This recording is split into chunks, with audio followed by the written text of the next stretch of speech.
جو ایک نیکی لائے گا اسے 10 ملیں گی. بڑا خوبصورت کیلکولیشن ہے کہ جو ایک مہینے کے روزے رکھے گا ملٹیپلائی بائی 10 تو 10 مہینے ہو گئے اس کے بدلے، یعنی 10 مہینے کے روزے ہو گئے. اب 6 روزے رکھے تو 60 روزوں کا ثواب ملے گا، تو 2 مہینے وہ کور ہو گئے. تو یعنی پورے سال کے روزوں کا ثواب اگر کمانا ہے تو رمضان اور اس کے بعد 6 دن شوال کے روزے رکھنے ہیں. تو انشاءاللہ ہم پورے رکھیں گے انشاءاللہ. اب رمضان کے بعد ہم نے پہلے یہ کیلکولیٹ کرنا ہے کہ جیسے رمضان سے پہلے تھے اب ویسے ہیں یا بدل گئے ہیں. اگر کسی کی رمضان سے پہلے بھی نمازیں قضا ہو رہی ہیں اور جیسے ہی رمضان گیا پھر قضا ہو رہی ہیں، رمضان سے پہلے بھی جھوٹ تھا، ماہ رمضان گزارا اب پھر جھوٹ ہے، رمضان سے پہلے بھی حرام روزی تھی، رمضان گزارنے کے بعد دوبارہ شوال سے وہی حرام روزی شروع ہو گئی ہے، تو پھر اس کا مطلب رحمت کی بارش میں وہ نہایا نہیں ہے، اس کی زندگی میں کوئی بدلاؤ آیا نہیں ہے. رمضان تو بدلنے آیا تھا، ایک نئی زندگی دینے آیا، لیکن دیکھنا یہ ہے کہ کیا ہمیں وہ نئی زندگی ملی یا ہم پھر اسی پرانی روٹین پر، وہی گناہوں بری عادتیں، وہی بری عادتیں، وہی نگاہوں کے گناہ، وہی زبان کے گناہ، وہی کانوں کے گناہ. یہ غور کرنا ہے. اتنا بڑا انعام ملنے کے بعد بندے کو بدلنا چاہیے. مہینہ بندہ کہتے ہیں نا کسی بیماری سے نکل کر آتا ہے تو بندہ کہتا نہیں یار اب یہ کام نہیں کرنے، بیماری کے بعد مجھے پتا چلا کہ کتنا مشکل ہے، میں نے یہ والے کھانے نہیں کھانے، میں نے یہ والے. کسی بھی جگہ ایک مہینہ کوئی گزار لے، چاہے وہ ہاسپٹل میں گزار لے، چاہے کسی اچھی صحبت میں گزار لے، چاہے کہیں اچھے کہتے ہیں نا انسٹیٹیوٹ میں گزار لے، تو اس کی زندگی میں خوب بڑا امپیکٹ آ جاتا ہے، زندگی بدل جاتی ہے. ہمیں تو پورا مہینہ رحمت کے سمندر میں رکھا گیا تھا، رحمت کی بارش میں رکھا گیا تھا. صبح بھی رحمت، شام بھی رحمت، افطار بھی رحمت، سحری بھی رحمت، دعائیں قبول ہو رہی تھیں، راتوں کو ایک عجب رونق تھی. ماشاءاللہ ہزاروں لاکھوں عاشقان رسول نے، بلکہ آل اوور دا ورلڈ دیکھے تو شاید کروڑوں لوگوں نے اعتکاف کیا. اب اعتکاف کرنے کے بعد بھی نہ بدلا، مسجد میں آنے جانے کے بعد بھی نہ بدلا میں، اور پھر ویسا ہی ہو گیا، پھر قصور کس کا ہے؟ قصور تو پھر میرا ہوا نا. یاد رکھیے قصور بارش کا نہیں ہوتا، زمین کا ہوتا ہے. رحمت کی بارش تو برسی، جو زمین نرم تھی اس نے پھول اگا دیے، جو زمین زرخیز تھی اس نے کھیت اگا دیے، اور جب پہلے ہی گندگی تھی تو بارش کی وجہ سے وہاں کیچڑ ہو جاتا ہے. بندہ بعض اوقات کہتا ہے یار وہ روحانیت نہیں رہی، ہم اجتماع میں جاتا ہوں تو وہ لطف نہیں آتا، دعا میں وہ آنسو نہیں بہتے، پہلے بہت لطف تھا اب وہ کم ہو گیا ہے. کم کچھ بھی نہیں ہوا ہے. دل کی بستی خراب تو نہیں ہو گئی ہے، دل کی بستی خود تو نہیں اجاڑ گئی ہے. میرے اہل سنت لکھتے ہیں نا، بات اسی سے میں نے بگاڑی، دل کی ہاتھوں سے بستی اجاڑی. بات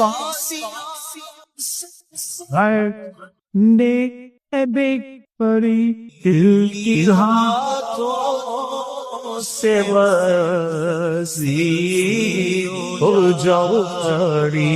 لطف و عطابت یفت و عطا کی میرے مولا، تو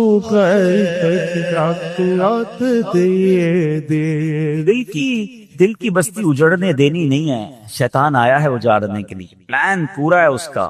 اس سے سب چھین لینا ہے، اس کی نمازیں، اس کے روزے، اس کی آنسو، اس کی دعائیں، اس کے سجدے، اس کے صدقے، اس کی خیرات، اس کے چہرے پر جو داڑھی سج گئی، سر پر جو امامے آ گئے، بہنوں نے جو پردے کی نیت کر لی، وہ آیا ہے بستی اجاڑنے، وہ آیا ہے ہم سے سب کچھ چھیننے. اب عقل مند وہ ہے جو شیطان کی باتوں میں نہ آئے، رحمان عز و جل کے رحمت کے سائے میں چھپ جائے، مسجدوں میں آتا رہے، نمازوں کی پابندی کرتا رہے، سنتوں پر عمل کرتا رہے. جی اگر چاہے بھی برائی کی طرف تو ان بری محفلوں کی طرف نہ جائے. اپنے گناہوں پر معافی مانگیں گے انشاءاللہ. راتوں کو اٹھ کر جب لوگ سو رہے ہوں گے اللہ کی بارگاہ میں عبادت کریں گے. اسی طرح فرمایا کہ صفوں کو درست کریں گے اور انشاءاللہ رب کی بارگاہ سے خوب رحمتیں لوٹیں گے. اے میرے پیارے اسلامی بھائیوں، یہ سب کب ہو سکے گا؟ کہ جب ہم اچھے ماحول میں رہیں گے. تہجد تو جب پڑھیں گے نا، جب پہلے فرض پڑھیں گے. جس کی فرض ہی قضا ہو رہی ہے تو اس کو تہجد کی باری کب آئے گی؟ استغفار تو جب کرے گا جب ایسے ماحول میں آئے گا کہ جہاں گناہوں کو یاد دلا کر معافی مانگنے کا ہمیں انداز اور اس کی فکر دی جائے. تو آج کے اس پرفتن دور میں دعوت اسلامی کا یہ پیارا پیارا ماحول آپ کے سامنے ہے، اس ماحول سے وابستہ رہیں۔ ہفتہ وار اجتماع میں، مدنی قافلوں میں، ہفتہ وار مدنی مذاکرے میں شرکت کرتے رہیں گے تو انشاءاللہ ان نیکیوں کا جذبہ بھی ملتا رہے گا، اور انشاءاللہ ایسے کام کرنے میں اللہ کرے کامیاب ہو جائے۔ تصور ہی کتنا پیارا ہے، یقین کریں، میں آپ شاید پتہ نہیں وہ فیلنگ آپ کو محسوس ہو رہی ہے کہ نہیں، یہ تصور ہی کتنا پیارا ہے کہ کبھی میں کوئی ایسا عمل کر لوں کہ رب کی رحمت مجھے دیکھ کر مسکرا دے، اللہ راضی ہو جائے، اللہ خوش ہو جائے، اور کیا چاہیے، میری تو زندگی کا حاصل ہو گیا نا۔ تو اب یہ 3-4 کام آپ نے سن لیے ہیں، اس کو عمل کرنا شروع کر دیں۔ اللہ کریم سے دعا کرتا ہوں کہ رب کریم اپنی رضا والے کام ہمیں بڑھ چڑھ کر کرنے کی توفیق عطا فرمائے۔ اللہ پاک ہم سب کو عمل کرنے کی توفیق عطا فرمائے۔ صلو علی الحبیب۔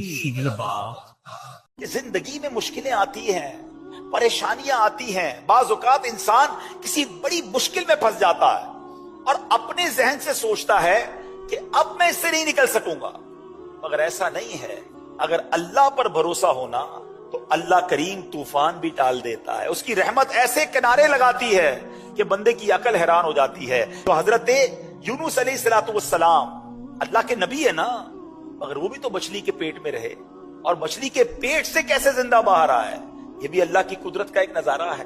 اور آپ نے سبحان اللہ وہ مچھلی کے پیٹ میں جو وظیفہ پڑھا تھا، لا الہ الا انت سبحانک انی کنت من الظالمین، یہ وظیفہ بتا رہا ہے کہ اگر آپ کسی ایسی بند کوٹھڑی میں گویا پھنس گئے ہیں، آپ کو لگتا ہے کہ یہ غموں کی کوٹھڑی سے کیسے باہر نکلوں گا، یہ پرابلم بڑا ہے، اللہ پر بھروسہ رکھو۔ تو ہمیں اللہ کی رحمت پر بھروسہ رکھنا ہے اور مشکلوں سے گھبرانا نہیں ہے۔ ایک شخص تھا، رات کو ذکر اللہ کر رہا تھا، تو اس کی زبان پر اللہ اللہ کا ورد جاری تھا، تو شیطان نے اس کو جھڑک کر کہا، اے کمبخت، کب تک اللہ اللہ کی رٹ لگائے رکھے گا، ادھر سے تو کوئی جواب ملتا نہیں ہے، تو ہے کہ مسلسل اللہ کو پکار رہا ہے اور رب کی طرف سے تو تجھے کوئی جواب ملتا ہی نہیں ہے۔ شیطان کا یہ وار اس کے دل پر لگا اور وہ دل ٹوٹ گیا، ذکر تھوڑی دیر کے لیے چھوڑ دیا۔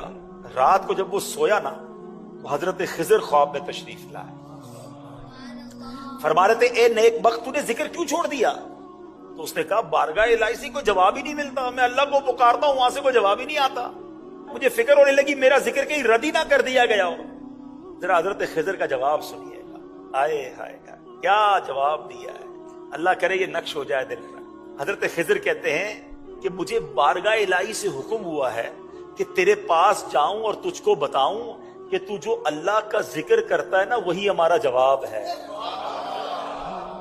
ذرا سنیے، جملہ سنیے، جو تو اللہ کا ذکر کرتا ہے نا وہی ہمارا جواب ہے، جو تیرے دل میں سوز و گداز پیدا ہوتا ہے ہمارا ہی تو پیدا کیا ہوا ہے، یہ ہمارا ہی کام ہے کہ تجھے اپنے ذکر میں مشغول کر دیا ہے، تیرے ہر یا اللہ کہنے میں ہماری 100 لبیک پوشیدہ ہے۔ ہائے ہائے ہائے ہائے، کاش یہ بات سمجھ آ جائے، یہ جو نماز ہم پڑھتے ہیں نا یہ ہمارا کمال نہیں ہے، یہ اللہ نے دل میں توفیق ڈالی ہے۔ اللہ چاہتا ہے تو ہم نماز پڑھتے ہیں، وہ چاہتا ہے تو ذکر کرتے ہیں، وہ چاہتا ہے تو دعا کرتے ہیں۔ بڑی پیاری بات علماء کہتے ہیں کہ جس رب نے تمہیں دعا کی توفیق دی ہے قبول بھی وہی فرمائے گا، مانگو تو صحیح، جس نے نماز کی توفیق دی ہے قبول بھی وہ فرمائے گا۔ کئی لوگ ایسے شیطان کے وار میں آ جاتے ہیں، یار ہم بڑے گناہگار ہیں، ہم کیا نماز پڑھیں، ہم کیا دعا کریں۔ ارے میرے رب کی رحمت بہت بڑی ہے، مالک جب بھی اپنے عمل دیکھے ہیں تو شرمندگی ہی ہوتی ہے، کچھ ہے ہی نہیں، کیا پیش کریں، بس ایک امید رحمت والے رب سے ہے کہ جے میں ویکھا عملہ ولے کچھ نہیں میرے پلے، جے ویکھا میں رحمت رب دی بھلے بلے بلے۔ انشاءاللہ اللہ کی رحمت ساتھ ہوگی تو بیڑا پار ہو جانا ہے۔ اس رحمت والے رب کو یاد تو کرو نا، اس کا ذکر تو کیجئے۔ اللہ اکبر۔ آپ نے حضرت جنید بغدادی کا واقعہ تو سنا، ایک بار آپ نائی کے پاس گئے مونچھیں کٹوانے کے، آپ ذکر الہی کر رہے تھے، نائی نے کہا حضور تھوڑی دیر تو خاموش ہو جائیں، مجھے آپ کی مونچھیں کاٹنی کہ آپ کے ہونٹ پہ کٹ نہ لگ جائے۔ کہتے میرے ہونٹ کٹتے ہیں تو کٹ جائیں، میں اللہ کا ذکر نہیں چھوڑ سکتا۔ ایک ایک لمحہ ذکر الہی میں گزارتے تھے، انہوں نے حدیثیں سنی ہیں, انہوں نے قرآن کی آیتیں سنی ہیں. آؤ میں آپ کو میرے میٹھے اسلامی بھائیوں نبی پاک علیہ الصلوۃ والسلام کی حدیث سناتا ہوں. اللہ کا ذکر کرنے والے کتنے خوش نصیب ہیں, اس کو یاد کرنا یہ کتنی بڑی سعادت ہے. بخاری شریف کی حدیث ہے, سیدنا ابو ہریرہ رضی اللہ تعالیٰ عنہ اس حدیث کے راوی ہیں, نور کے پیکر, تمام نبیوں کے سرور, دو جہاں کے تاجور, سلطان بحر و بر صلی اللہ تعالیٰ علیہ وسلم نے فرمایا, اللہ عز و جل فرماتا ہے. اس کا مطلب یہ حدیث قدسی ہے. رب فرماتا ہے کہ میں اپنے بندے کے گمان کے قریب ہوں جو وہ مجھ سے کرتا ہے. جب وہ میرا ذکر کرتا ہے تو میں اس کے ساتھ ہوتا ہوں. اگر وہ مجھے تنہائی میں یاد کرتا ہے میں بھی اسے تنہا یاد کرتا ہوں. اگر وہ میرا ذکر مجمع میں کرتا ہے تو میں اس سے بہتر مجمع میں اس کا ذکر کرتا ہوں, یعنی فرشتوں میں ان کا ذکر کرتا ہوں. اگر وہ ایک بالش مجھ سے قریب ہوتا ہے تو میری رحمت اس سے ایک ہاتھ قریب ہو جاتی ہے. اگر وہ ایک ہاتھ میرے قریب آتا ہے تو میری رحمت اس سے 2 ہاتھ قریب ہو جاتی ہے. اگر وہ میرے پاس چلتے ہوئے آتا ہے تو میری رحمت اس کے پاس دوڑتی ہوئی آتی ہے. ہائے ہائے ہائے, رب کی رحمت کی طرف سے تو یہ اعلان ہے کہ آ جاؤ میرے بندو. اس کی رحمت تو چاہ رہی ہے کہ ہماری بخشش ہو جائے. میرے رب کی رضا ہے کہ ہم بخشے جائیں, رحمتیں ہم پر برسائے. مگر یہ کیسا بندہ ہے جو اس سے دور بھاگتا ہے. اے میرے میٹھے اسلامی بھائی, ان احادیث سے, ان روایتوں سے اللہ کی محبت دل میں پیدا کیجئے کہ وہ قریب کتنا نوازنے والا ہے. کیا خوبصورت فارسی کا مقولہ سنتے ہیں نا, رحمت حق بہا نمی جویت. اللہ کی رحمت بہا, قیمت تلاش نہیں کرتی ہے. رحمت حق بہا نمی جویت, اللہ کی رحمت تو بہانے تلاش کرتی ہے. برسنے کے بہانے تلاش ہو رہے ہیں کہ کس طرح بندے پر رحمت برسا دی جائے. سنو اللہ قرآن میں کیا فرماتا ہے, بسم اللہ الرحمن الرحیم, فاذکرونی اذکرکم, تم میری یاد کرو میں تمہارا چرچا کروں گا. ہائے ہائے ہائے. اور سنو, ایک جگہ اللہ ارشاد فرماتا ہے, بسم اللہ الرحمن الرحیم, یا ایھا الذین آمنوا اذکروا اللہ ذکرا کثیرا وسبحوہ بکرۃ واصیلا. اے ایمان والو, اللہ کو بہت یاد کرو اور صبح و شام اس کی پاکی بولو. اللہ کرے کہ ہم اللہ کو یاد کرنے والے بن جائیں. اللہ کریم ایک جگہ فرماتا ہے, وَاذْكُرُوا اللَّهَ كَثِيرًا لَعَلَّكُمْ تُفْلِحُونَ, اور اللہ کو بہت یاد کرو اس امید پر کہ فلاح پا جاؤ. اگر فلاح چاہیے, کامیابی چاہیے تو اللہ کی یاد کو دل میں بسا لیجئے. اے میرے میٹھے اسلامی بھائیوں, حضرت سری سقطی رحمت اللہ تعالی علیہ, یہ اللہ والے اللہ کا ذکر کتنا کرتے تھے. فرماتے میں نے حضرت جرجانی کے پاس ستو دیکھے, ستو وہ گھول کر پی لیتے تھے. کسی نے کہا کہ حضور آپ روٹی نہیں کھاتے, کھانا نہیں کھاتے, بس ستو پیتے رہتے ہیں. تو فرمایا میں نے روٹی چبانے میں, جتنی ٹائم روٹی چبانے میں لگتا ہے کھانا کھانے کے لیے, اور جتنی دیر ستو پینے میں لگتا ہے, ان دونوں کے درمیان میں نے 90 مرتبہ جو ہے وہ تسبیح کا فرق دیکھا ہے. یعنی 90 ٹائمز میں اللہ کی تسبیح کر لیتا ہوں. اگر کھانا روٹی کے ساتھ کھاتا ہوں تو ٹائم زیادہ لگتا ہے, ستو میں جلدی پیٹ بھر جاتا ہے. تو فرماتے 40 سال ہو گئے میں نے روٹی نہیں چبائی ہے. اتنا وقت کی قدر تھی انہیں, ایک ایک سیکنڈ کی ویلیو تھی. آج ہمارے گھنٹوں ضائع ہو رہے ہیں, میں کوئی ٹینشن نہیں ہے. موبائل ہاتھ میں ہوتا ہے, ساری رات نکل جاتی ہے, کیسے رات گزرتی ہے پتہ نہیں چلتا. ایک بزرگ کہتے ہیں کہ پہلے مجھے سمجھ نہیں آتی تھی کہ یہ اللہ والے ساری رات عبادت کیسے کرتے تھے, سجدے, تلاوت, قرآن, درود, ساری رات نوافل, ایسا ذوق کیسے ملتا تھا.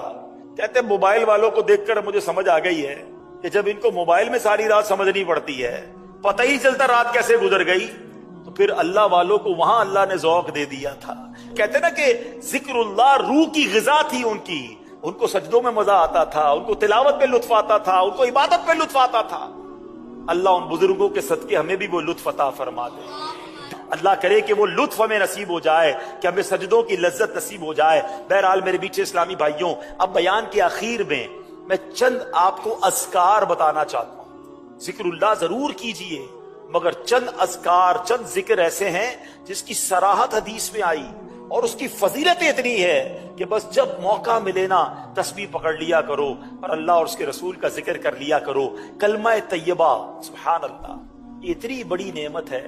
پہلے ایک بزرگ کا قول سناتا ہوں۔ ایک بزرگ کہتے ہیں اپنی زبان کو کلمے کا عادی رکھو، کیونکہ جب آخری وقت آئے گا نا زبان بھاری ہو جائے گی۔ سکرات کا جو وقت ہوتا ہے نا اس میں انسان بڑی تکلیف میں ہوتا ہے، الفاظ نہیں نکل رہے ہوتے۔ کبھی کسی مرنے والے کو دیکھا ہے؟ فرمایا جس کی زبان پر کلمہ ہر وقت جاری رہتا ہے، عادت ہوگی نا، امید ہے کہ مرتے وقت بھی اس کی زبان پر کلمہ جاری ہو جائے گا۔ اس کو میں ایک ایگزامپل کے ذریعے سمجھاتا ہوں۔ مثال کے طور پہ کچھ لوگ ہوتے ہیں جن کی زبان پر بڑی گالیاں ہوتی ہیں، گندی باتیں ہوتی ہیں۔ آپ نے دیکھا ہوگا موٹر سائیکل پر جا رہے ہیں، گاڑی پر جا رہے ہیں، اچانک بریک لگانا پڑا، خدا نہ خواستہ کوئی ایکسیڈنٹ ہوتے ہوتے بچ گیا، گرتے گرتے بچ گیا، ان کی زبان سے کیا نکلتا ہے؟ گالیاں نکلتی۔ اچھا کچھ لوگ ہوتے ہیں ماشاءاللہ درود پڑھتے رہتے ہیں، نعتیں سنتے رہتے ہیں، یا رسول اللہ کہتے رہتے ہیں، غوث پاک کو یاد کرتے رہتے ہیں۔ آپ نے دیکھا ہوگا جو ایسے لوگ ہوتے ہیں جب ان کے ساتھ ایسا واقعہ ہوتا ہے فوراً زبان سے نکلتا ہے یا رسول اللہ، یا غوث پاک، کلمہ پاک نکلتا ہے۔ کیوں؟ ان کی زبان پر اچھی باتیں ہوتی ہیں ہر وقت۔ تو اپنی زبان کلمے سے تر رکھو، جب آخری گھڑیاں آئیں گی پڑھنا مشکل ہو جائے گا، پڑھا ہی نہیں ہوگا۔ میں آپ سے پوچھتا ہوں پورے دن میں آج کتنی بار کلمہ پاک پڑھا؟ پورے ہفتے میں کتنی بار کلمہ پاک پڑھا ہے؟ نہیں عادت، فضول باتوں کے لیے گھنٹوں ہیں۔ سنو حدیث پاک، میرے آقا علیہ الصلوۃ والسلام فرماتے ہیں لا الہ الا اللہ کی گواہی دینا جنت کی کنجی ہے۔ نبی پاک علیہ الصلوۃ والسلام فرماتے ہیں جو بندہ دن یا رات کی کسی ساعت میں لا الہ الا اللہ کہتا ہے تو اس کے نامہ اعمال میں سے برائیاں مٹا کر اس کی جگہ اتنی ہی نیکیاں لکھ دی جاتی ہیں۔ ہائے ہائے، افضل الذکر کہا گیا، کلمہ پاک کو سب سے افضل ذکر کہا گیا۔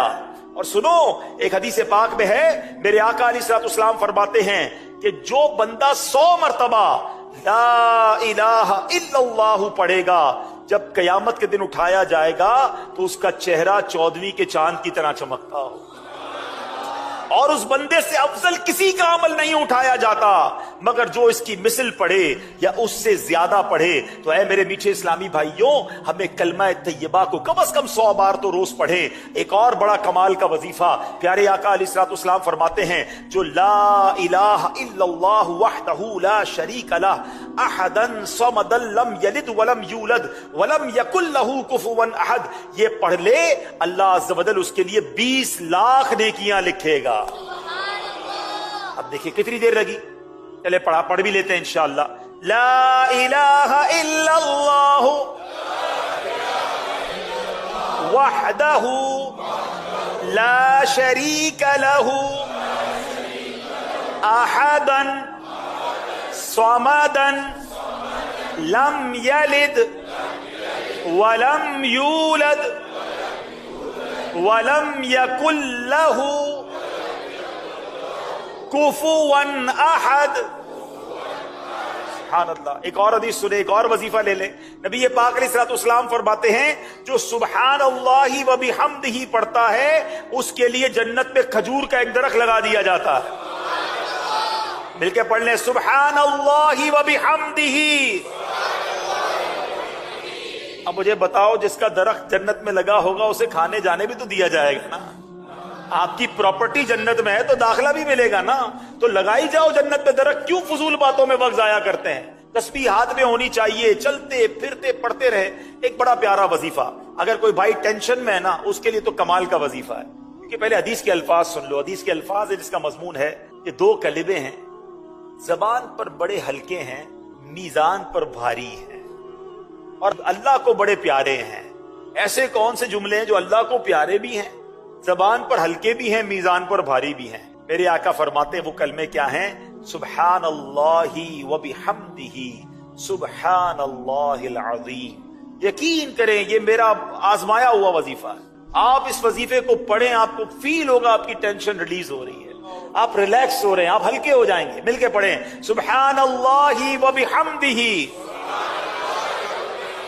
سبحان اللہ العظیم یہ پڑھتے رہا کریں. ایک اور بڑا پیارا وظیفہ جس کو نبی پاک نے جنت کا خزانہ کہا ہے مسلم شریف کی حدیث ہے. میرے آقا فرماتے لا حول ولا قوت الا باللہ. یہ پڑھا کرو کیونکہ یہ جنت کے خزانوں میں سے خزانہ ہے.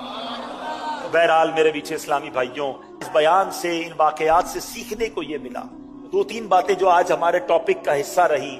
کہ پہلی بات صبر کرنا ہے. مصیبت آئے، پریشانی آئے، اللہ کی رضا پر راضی رہیں، شکوہ نہ کریں. انشاءاللہ رب پر بھروسہ ہوگا تو وہ رب طوفان بھی ٹال دے گا اور ہم مشکل سے نکل جائیں گے. دوسری بات ہمیں سیکھنے کو یہ ملی کہ ہمیں اللہ کی رضا پر راضی بھی رہنا ہے اور پھر خوب اللہ کا ذکر کرنا ہے. اللہ کی یاد دلوں میں بسانی ہے. اور پھر ایک اور بات ہمیں یہ سیکھی ہم نے کہ کسی پر ظلم نہیں کرنا ہے. رحم کریں، رحم دل بن جائے، نرم ہو جائے، خیر خواہ بن جائے. ایک بزرگ اپنی بچی کے ساتھ کسی کشتی میں جا رہے تھے تو وہ مچھلیاں پکڑ رہے تھے. نیک آدمی تھا مگر بچی بڑی سمجھدار تھی. وہ مچھلی پکڑتے، ٹوکری میں ڈالتے، بچی جو ہے مچھلی اٹھاتی پیچھے سے واپس پانی میں ڈال دیتی. اب وہ ٹوکری پہ مچھلی ڈالنے جا رہے ہیں، بیٹی پیچھے سے پانی میں ڈالی جا رہی ہے. جب پورا سفر ختم ہو گیا تو کہا بیٹی بتاؤ کتنی مچھلیاں جمع ہوئی؟ کہا بابا جان مچھلیاں تو میں نے ساری پانی میں ڈال دی. یہ کیا کیا؟ اتنی محنت، سارا دن کوشش کی. تو کہا حضور آپ ہی نے تو بتایا تھا کہ حدیث پاک میں ہے جال میں وہی مچھلی پھنستی ہے جو اللہ کے ذکر سے غافل ہو جاتی ہے. لہذا مجھے اچھا نہیں لگا ہم وہ مچھلی کھائیں جو ذکر اللہ سے غافل ہو گئی. اپنی بچی کی زبان سے یہ حکمت بھری بات سن کر اس شخص پر رکت طاری ہو گئی اور وہ رونے لگا اور مچھلی پکڑنے کا کانٹا سائڈ پہ ڈال دیا. اس واقعے سے یہ نہیں معلوم ہوتا، یہ کوئی یہ نہ سمجھے کہ مچھلی نہیں کھا سکتے. مچھلی کھا سکتے ہیں مگر یہ بات سمجھنے والی ہے. ایک اور حدیث پاک سناتا ہوں. نبی پاک علیہ الصلوۃ والسلام فرماتے کسی درخت پر کلاڑا اس وقت چلتا ہے جب وہ ذکر اللہ سے غفلت اختیار کرے. جو جانور ذکر اللہ سے غافل ہوتا ہے وہی ذبح کر دیا جاتا ہے. بزرگان دین کے اقوال ہیں. اس سے کیا سیکھنے کو ملا کہ اگر جانور ذکر کرنا چھوڑ دے تو وہ پکڑا جاتا ہے، گرفتار ہو جاتا ہے. ہم تو اشرف المخلوقات کہلاتے ہیں نا. کتنا ذکر کرتے ہیں، کتنا اللہ کو یاد کرتے ہیں. اگر مجھے اور آپ کو پکڑا نہیں جا رہا، مجھے اور آپ کو پکڑا نہیں جا رہا، لیکن کہیں تو جواب دینا پڑے گا نا. ان اوقات کو، ان ایام کو، ان نعمتوں کو کیسے گزارا؟ یہ بات سمجھنے والی ہے. ایک اور واقعہ سنیے. حضرت جنید بغدادی اولیاء کرام کی جماعت کے سردار کہلاتے ہیں. ایک بار کسی شخص نے آپ کو پرندہ تحفے میں بھیجا. آپ نے قبول فرما کر اس پرندے کو پنجرے میں بند کر دیا.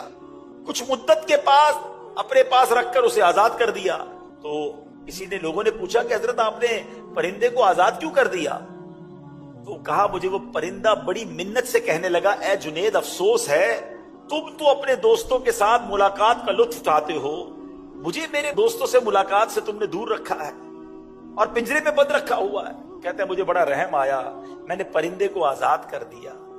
پرندہ اڑتے وقت کہنے لگا کہ پرندہ یا جانور جب تک ذکر اللہ میں مصروف رہتا ہے آزاد رہتا ہے، جب اس پر غفلت طاری ہوتی ہے قید میں مبتلا ہو جاتا ہے. اے جنید میں یاد الہی سے ایک ہی دن غافل ہوا تھا جس کی سزا مجھے پنجرے کی سخت قید میں بھگتنا پڑی.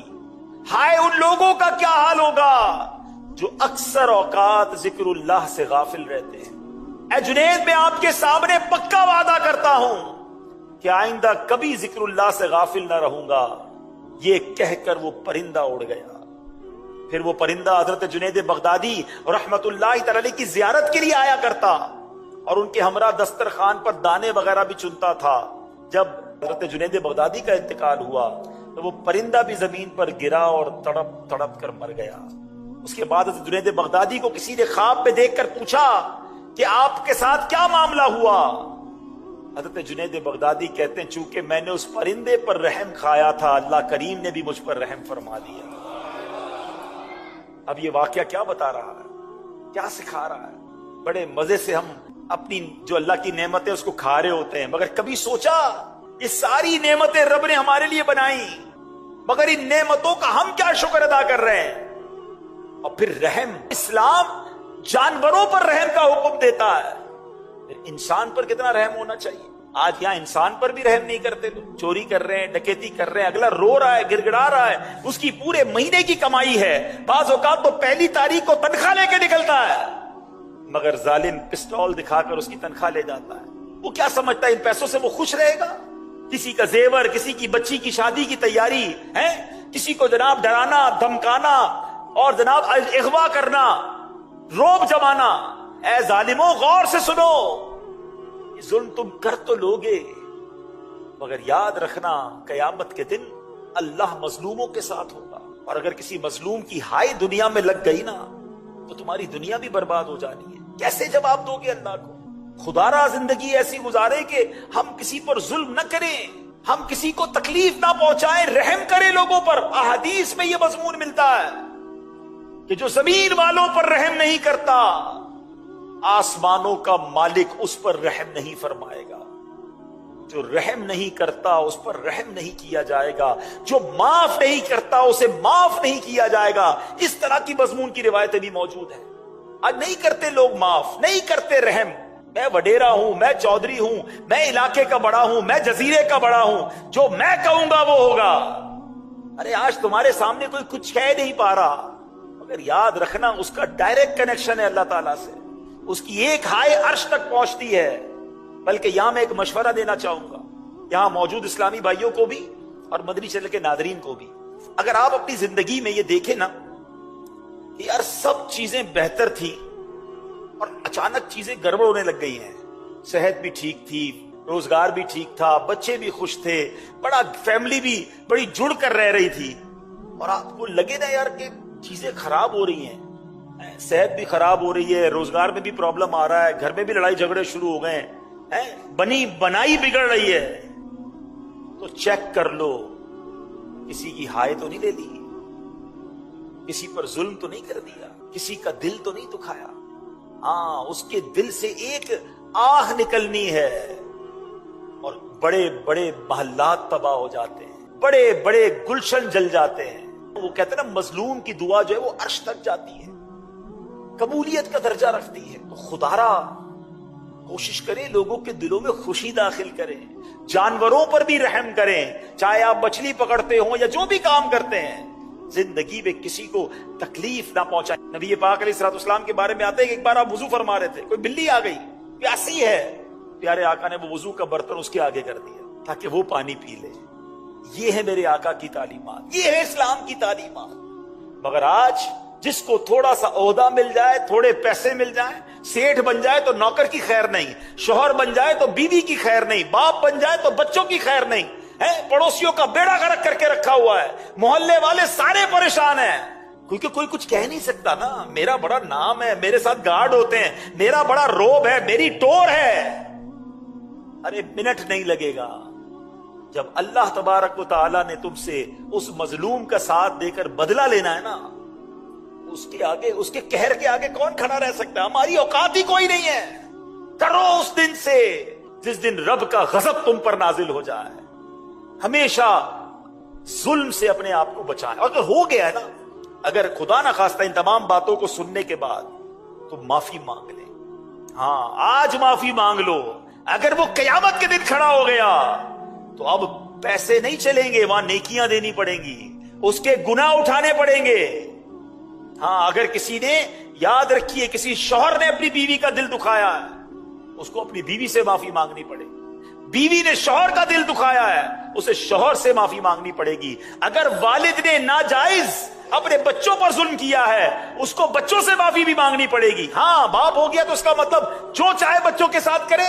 بچوں نے ماں باپ کا اگر دل دکھایا ہے، ماں باپ سے معافی مانگنی پڑے گی۔ پڑوسی ناراض ہیں، پڑوسیوں کو راضی کرنا پڑے گا۔ مسجد میں ایک ساتھ نماز پڑھتے ہیں، اگر نمازیوں کا دل دکھایا ہے، نمازیوں سے معافی مانگنی پڑے گی۔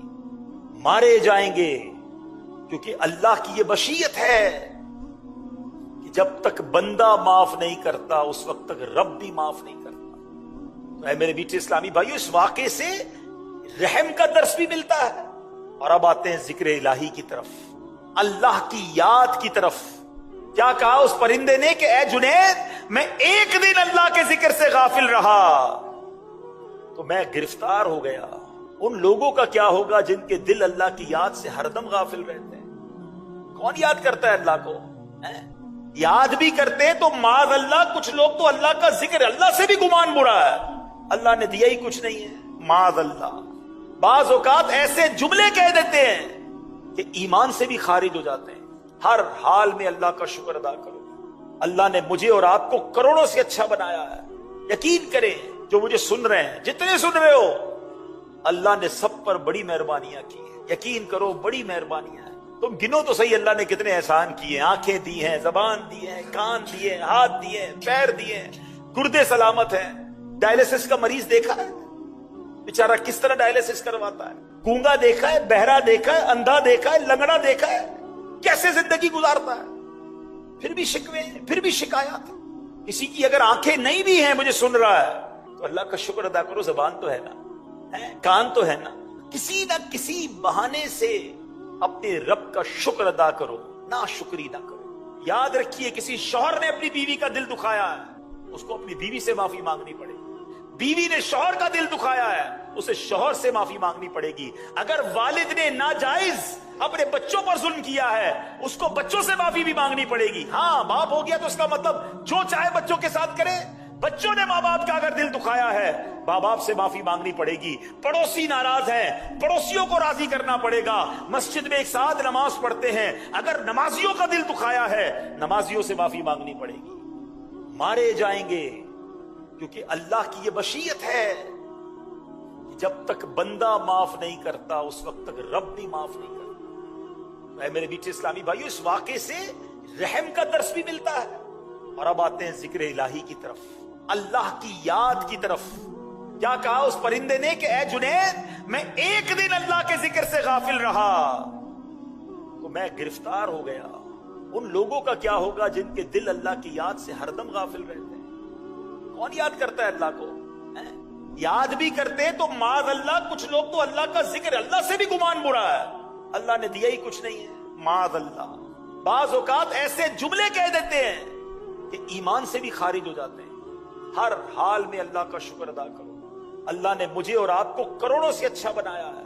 یقین کریں جو مجھے سن رہے ہیں, جتنے سن رہے ہو, اللہ نے سب پر بڑی مہربانیاں کی ہیں. یقین کرو بڑی مہربانیاں ہیں. تم گنو تو صحیح اللہ نے کتنے احسان کیے ہیں. آنکھیں دی ہیں, زبان دی ہے, کان دیے ہیں, ہاتھ دیے ہیں, پیر دیے ہیں, گردے سلامت ہیں. ڈائلسس کا مریض دیکھا ہے بیچارہ کس طرح ڈائلسس کرواتا ہے. گونگا دیکھا ہے, بہرا دیکھا ہے, اندھا دیکھا ہے, لنگڑا دیکھا ہے, کیسے زندگی گزارتا ہے. پھر بھی شکوے, پھر بھی شکایات. کسی کی اگر آنکھیں نہیں بھی ہیں, مجھے سن رہا ہے, تو اللہ کا شکر ادا کرو. زبان تو ہے نا, کان تو ہے نا, کسی نہ کسی بہانے سے اپنے رب کا شکر ادا کرو, نا شکری نہ کرو.